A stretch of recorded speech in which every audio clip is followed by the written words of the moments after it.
Hello guys, nag-aalmusal kami ni Jimmy Boy guys. Almusal niya pandesal pa rin at kape.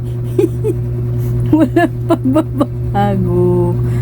Ayan guys, favorite talaga niya yan guys. Oh, pandesal. Tapos Nescafe original.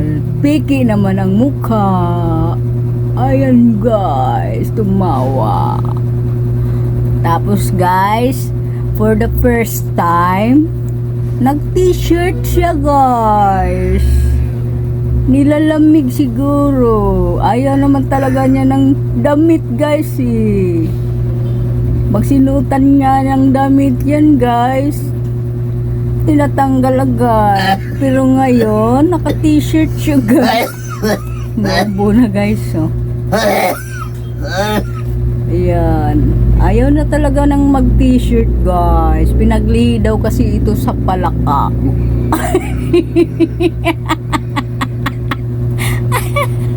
Pinagli daw kasi na palaka. Kaya ayaw talaga mag-t-shirt ni Jimmy Boy.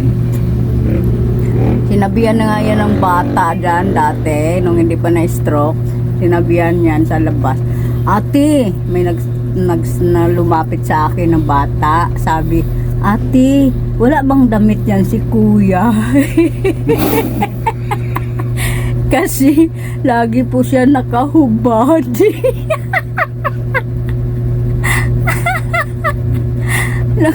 Nag-alala tuloy yung bata kasi bakit daw laging nakahubad si Jimmy Boy. Nakikita niya sa labas.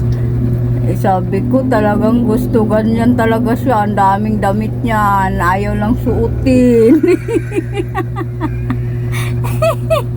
Ewan ko ba niyan. Naiinitan sa damit. Ayan guys. Ayan. Kape pa rin siya. Ayan. Hindi busy si Josie. Kasi hindi po nagtinda. Sinapian na naman katamaran. Sinapian na naman si Josie's vlog guys. Sinasapian si Josie kaya hindi nagtitinda ngayon. Kaya si Jimmy Boy na naman ang pinagtitripan.